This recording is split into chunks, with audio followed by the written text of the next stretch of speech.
During the Delta State Economic and Investment Summit 2026, Professor Patrick Lumumba made a keynote speech. He spoke about Delta's future, investment, innovation, and sustainable growth. He spoke about Nigeria largely. He spoke about Africa. He spoke about unity between African countries. He made a reference between the Europe and the Africa. Let's watch the video together. You get the understanding of what I'm saying. To the microphone. Thank you, sir. Thank you very much. Let me stand on the protocols already established, but it would be proper to recognize His Excellency the Vice President of the Federal Republic of Nigeria, Senator Kashim Shettima. It is also proper to recognize the Governor of Delta State, all the governors here present, all cabinet ministers here present, and of course the traditional rulers and the keynote speaker, Dr. Ngozi Okonjo-Iweala. In a proper setting, there should be no other speech after the keynote speech. But because I find myself in this space, I will say only the following things, then I resume my seat. Number one, that I thought about the subject that I was told to speak about, and I've written a full-blooded paper which will be availed to you. Number two, that in many ways the speakers who have come before me have identified the critical issues that are relevant to the development of the Delta State. However, it is important to point out a number of issues that I consider critical when I look at the continent of Africa and our inclination to gloss over certain critical things. Many times when we talk about Africa, and I say so because Delta State is a state within the Federal Republic of Nigeria, which is one of the 54 African states. We are quick to say that we are 1.4 billion. That is all very well.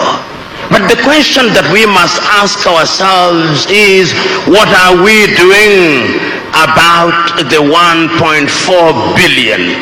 As I speak to you now, I invite you to see what is happening in Morocco and the young men and women who are running away and dying trying to go to Europe, which tells us this: there is a lot to be done in the continent.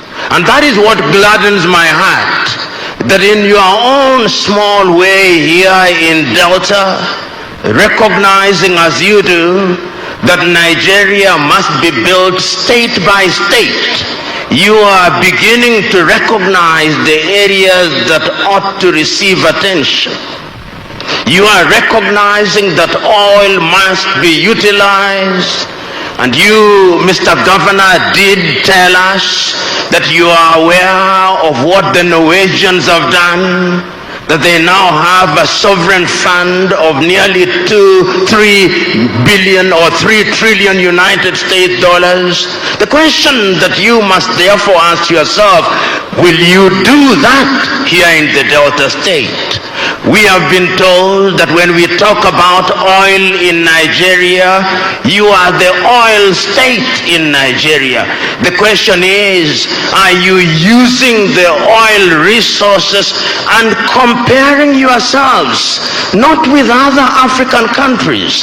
It is the Ugandan president who said, and I've always agreed with him, that there is the tendency in Africa to compare ourselves as dwarfs compare amongst themselves who is the taller one. Because at the end of the day, they are all dwarfs, even if one is an inch taller than the other. I want you in Delta to compare yourselves with others.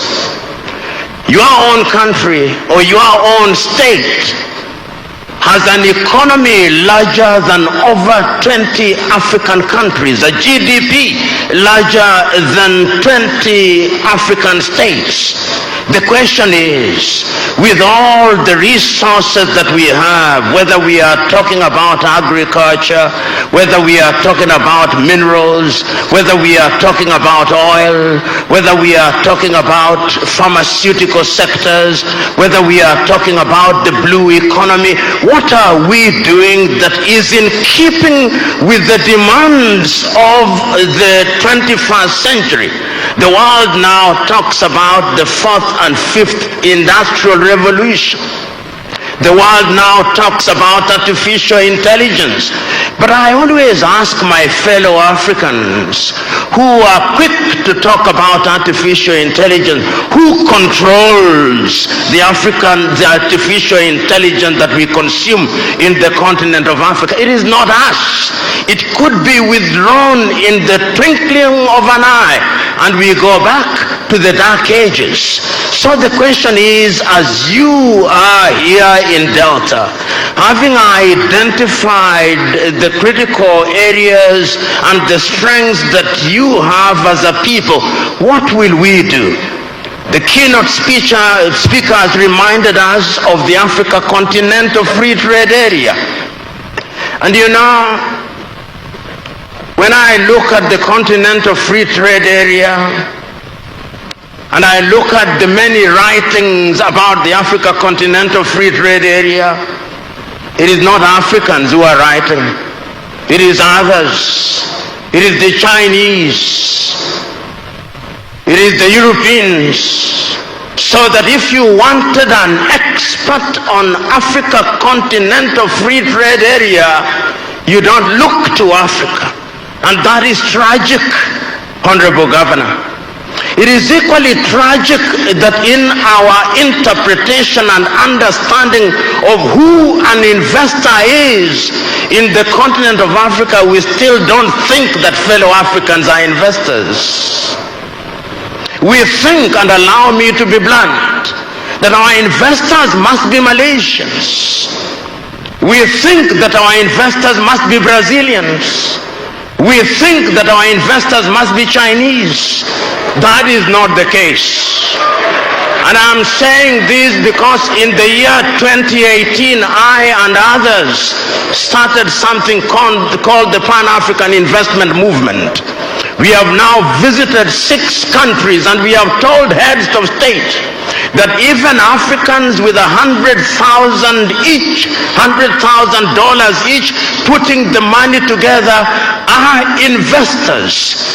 When a few Africans heard I was coming here from as far as Trinidad and Tobago, they asked me, but why were we not invited? I said, next time. Because next time, Honorable Governor, I want to see Kenyans here. I want to see Ghanaians here. I want to see Sudanese here. I want to see Ethiopians here. I want to see Moroccans here. I want to see Egyptians here, because Africans must begin to believe that they have both the intellectual and financial wherewithal to participate in the development of their continent. Because it is only when we do so that our friends of goodwill from Brazil, our friends of goodwill from China, our friends of goodwill from Europe, our friends of goodwill from the United States of America will begin to believe that the relationship between us and them is symbiotic rather than parasitic. And I'm submitting to us that many times what we call development is not development, is parasitism.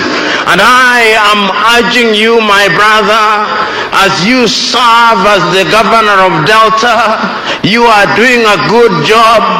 But that job can be better. That job can be an African job.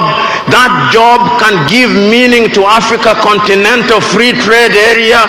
That job can have meaning to Africa Agenda 2063. But a number of critical issues must also be done by the Nigerian federal government. We must allow people to move freely within the continent. Your Excellency, the Vice President, Nigeria is the biggest economy in real terms in sub-Saharan Africa.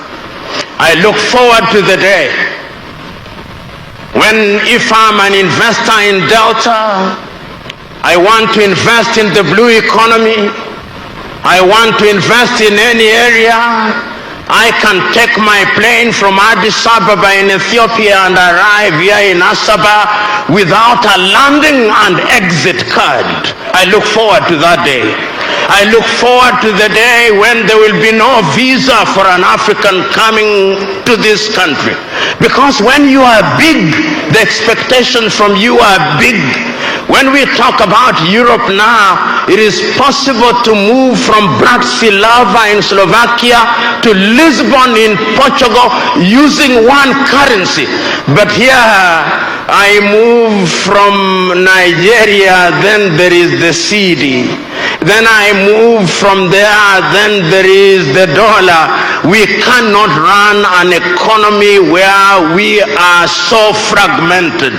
And God has placed you, because I'm told you are a godly man, in a unique position. You are entitled to celebrate what is happening here in Delta. But it must be a contagious positive thing. You must contaminate Anambra that they do the same thing. You must contaminate other neighbors, and ultimately you must contaminate the federal government. And it is proper that you invited His Excellency the Vice President, so that this message will go to Abuja, and that your example will be used as an example that will be replicated across the Federal Republic of Nigeria and ultimately across the continent of Africa. You know, Your Excellency, as I said at the beginning, when the keynote speaker spoken, wisdom only demands one thing, that I conclude. And this is how I conclude. I conclude by congratulating the government of Delta. I congratulate the government of Delta by recognizing that they have strengths. But I'm urging you going forward, ask yourself, how are you using your young population who are graduating from the universities? What skills are they receiving? I'm asking, how are you using your academics from the universities? What is the budget that you have set apart for research and development, so that your academics are not only individuals who preside over graduation ceremonies, but they are producing thoughts and they are engaged in research which is informing agriculture, which is informing energy, which is informing all the critical areas. And as my good friend Tony Elumelu said, you can talk development all you want, but if you don't have energy, you are going nowhere. You are going nowhere, because how are you going to compete with the Chinese?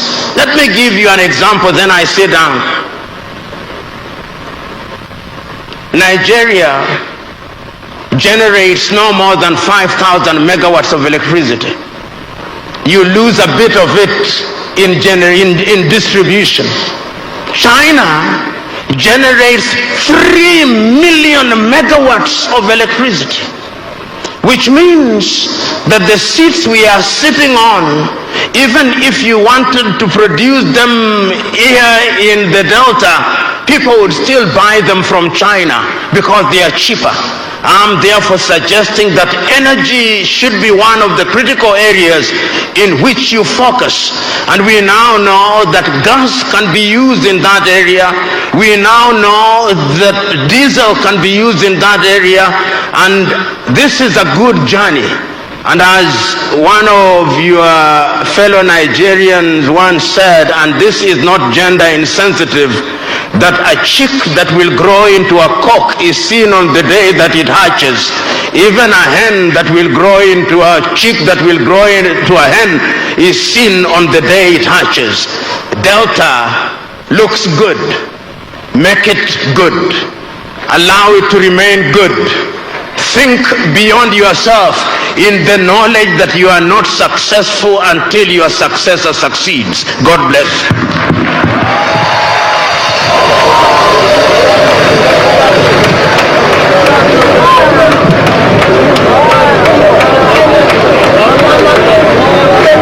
Where is the music? Where is the music?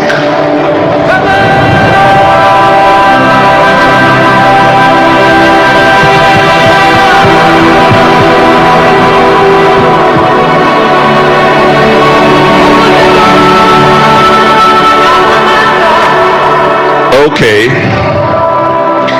I believe you listened to Professor Patrick Lumumba's speech. His speech was a keynoted speech. In the last word, he told the governor of Delta State that Delta State is a good place, make it a good place. I believe with what he said, the Delta State governor will learn a lot from it. Please do not forget to like, subscribe, and share. And do not forget to come back and watch more. Thank you for watching.